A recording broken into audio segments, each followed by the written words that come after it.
At first time ilikuwa ngumu. Bali ilikuwa ngumu, lazima kuna zile challenges ukianza biashara. Kwanza ilikuwa ngumu juu unaona watu wanapita pita kwa ile shai na kufresha bado ilikuwa hujazoea mambo huko. But with time unaona venye unaendelea ku move on ile tu unaendelea kuzoea. Siwezi sema biashara yangu ina challenges ziko mingi. Kwanza nikianzia pale mwanzo hivi kuna ile unapata customer wako waje kujua. Then mtu amekuja, kuna sort panzi hiyo. Mtu amekuja then but hajajipanga kimfuko. Maana akwambia ziko fiti but sasa hizi niko chini, acha niende nitarudi. Kawaida ya Kenya akikwambia nimeenda, unakuwa na ile mentality ameenda akiendanga. So at first hiyo challenge. Guys, welcome back to yet another episode on Mwanafunzi Bomba Show. And guess what? Today I'm joined by an amazing guest. He's going to share with us his life story. So allow me at this juncture give him an opportunity. He may introduce himself. I'm Titus Mwicha, second year student doing business management. Okay, mambo Titus. Welcome. This is Kaunda TV show. We are so happy to have you today. Tumefurahi sana. As the show suggests, Mwanafunzi Bomba Show. Despite being a student, there is something else that keeps you moving and keeps your life smooth here in Kampala. So unaweza tuelezea unafanya nini? That is, ni nini hiyo iko bomba? Yaani tunajua ni bomba gani? Unafanya nini? Thank you. Nashukuru kwanza kufika hapa. Mimi nafanya mambo na niko na biashara pale nje na nafanya mambo na nauza nguo ya kuna biashara kakuuza nguo, si nguo tu, sweatpants za mademu ama za si mademu peke yake. No, sweatpants ni nguo tu like inaweza valiwa na any gender, unaona. But sasa mimi nimechanganya zote. Okay, so hata mwanaume akikuja anaweza vaa. Mwanaume akikuja unapata nguo yako hapo. Demu akikuja pia iko size zote. Kuna size watu wakubwa, watu wadogo, zote tunachanganya hapo. Kando na hiyo bado kuna shorts ya kinyaza. Nakujia mpo. Nakuja tu kukaribisha tu. So unauzia wapi exactly? Mimi base yangu ni unaona ukifika hapo kwa gate tu. Panda kama unaenda hivi na junction hapo hivi. Ukando tu si mbali. Niko hapo niko located hapo. Okay. Yeah. So at the very first time before uanze biashara, what inspired you? Ama ni nini ilikufanya ukasema acha nianze biashara? Yetu ulikuja kusoma of course. Ni nini ilikuinspire kuanza biashara? Mimi kiliinspire. At first, ndani yangu nakumbuka kuna wakati lecturers wamekuwa strike hivi. Ile strike 49 days. Yeah, 49 days. So nakuja unapata like most of times nakaa kwa nyumba, kutoka asubuhi stoki, kuweka pale wifi tu unatumia unakaa TikTok. Pata tu unachoka tu kukaa kwa nyumba muda tu. Then ideaikanikujia tu nikaona elimu imeingia. Niko na pesa hapa. Hii pesa hakuna kitu inaani basi iko kwa pesa. So iko kwa pesa sasa. Ile tu unakaa hapo unanunua data kwa inaenda. Mara bob imeenda unaona. So nikaona hii pesa badala ikae kwa pesa hakuna chenye inaani. Yeah. Then ikanikujia sasa badala ya kukaa hapa si naweza anza kitu invest pesa yangu kuna kitu inaana. Nilijia tu nikapitia hapo tu around kwa gate nikaona biashara zinaendelea hapo. Nikaona baadhi watu wanafanya inaleta. Niweza ku identify kazi zinaendelea hapo. Pita tu nikaona baadhi ziko hapo around hakuna mtu kuna sweatpants. Kuna mtu yani nikawa nifanya business. High school inaitwa you identify the need ama ni. Na kwanza ukianza biashara lazima kwanza uangalie competitors wako na nini. Sasa sasa nikaona sitakuwa na competitor hapo. Hapa zinaweza fanya poa, na ukiangalia comrade wengi sweatpants ni mtu unaweza valia tu. Wanavalia kila mahali. Wanavalia tu. Umelala. So nikaona hiyo ni biashara poa inaweza leta. Ili nikujie tu hivyo. Kaona tuache ni invest nione penye kutakuwa. Ikijipa tu nitaendelea. Ikuje vile tu bora inirudishie pesa yangu na acha. Of which niliona after kwanza nikaona inaleta. Poa. How was the business at the time ulianza, because you are very new by then? You come here. So imagine when you first year hakuna mtu anakujua, so sometimes connection kama watu wanakujua. How was the business now? It was your very first time watu wanakuona. By then nilikuona hapo first time. So ndio kwa kwanza ndio biashara. At first time ilikuwa ngumu. Bali ilikuwa ngumu, lazima kuna zile challenges ukianza biashara. Na kwanza ilikuwa ngumu juu tunaona watu wanapita kwa ile shai na kufurahia bado ilikuwa hajazoea mambo huko. But with time unaona venye unaendelea kumove on, ile tu unaendelea kuzoea. Watu wanakujua pia. Watu wanakujua, unaongea na some customers. With time tu watu ilikuwa kuna ile customer wako akikuja leo umemfanyia poa service poa, next atakuja. So ikakuwa kuna wale watu tumezoeana nao. Yeah. Ikakuwa sasa tumezoeana na watu wengi kadhaa hivi. And how is the business right now? Like, una feel unaweza endelea nayo ama unafanya kitu kingine? Kuna hizi vitu zinanichekesha mbele because zinafika mahali unakuta pengine business inaenda kufunga. How is it right now? Sema biashara sasa iko poa. So kuna zile challenges za kawaida tu. Kama mwanabiashara lazima kuna zile challenges utapatana na, but sasa hizi nikiona nimezoeana na watu, kuna wale tu customer wangu nikipata stock mpya na wapigia lazima watakuja kunipromote. So sasa hizi biashara iko poa. Profit si kama za kwanza hapo hivyo, profit ziko fiti. So biashara naona inaniletea pesa, inanirudishia pesa. Unaweza kuwa bilionea. Nianze kuingia inbox moja. Ni possible. Sio. Mara bora uingie kibiashara. Nisiingie nikitafuta mtu wa bwana pesa. But mimi sio naingia zote. Sawa. No. Nimesema biashara ni vizuri, pesa ziko. How do you try your money? When a student na vile naona sikia mimi wanapita hapo naona vile kazi na ndogo.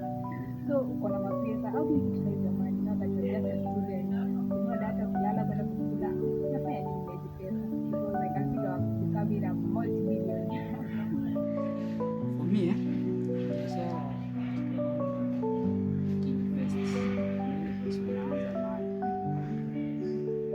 Unafaa kuinvest.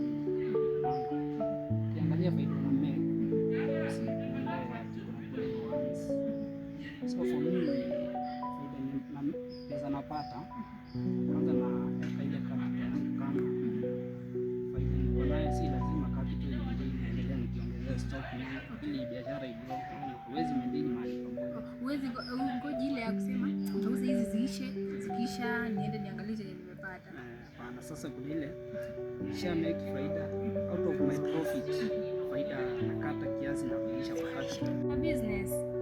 I remember I said that in my first year I used to have a business by the way, and mimi siwezi sema bado inasimama, ilifika mahali mambo ikaenda penye ilienda, but I'm hoping for the best.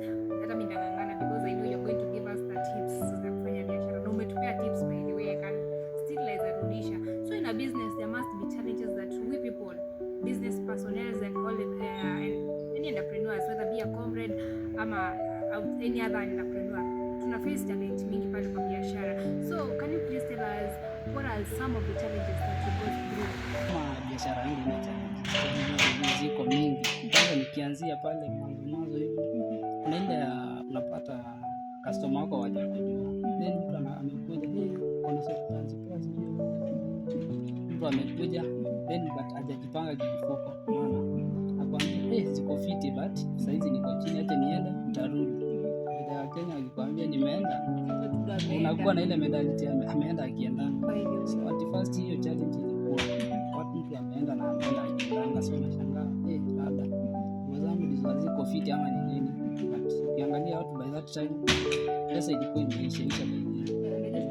umetegemea help. Sasa by the way ukirealize sasa hizi watu kuna pesa mingi sana because help inaendelea kukuja. So watu walikuwa na hiyo mtu akienda ameenda. So ilikuwa like nataka kungive up but najisema acha tu kwanza nione niendelee tu. So business lazima kuwe patient.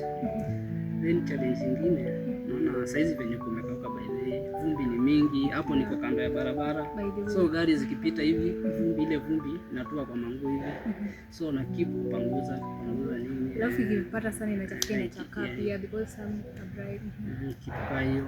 Then challenge nyingine naona kama wakati wa mvua hivi unapata like any time tu mawingu inaweza tokea anywhere, huwezi predict weather.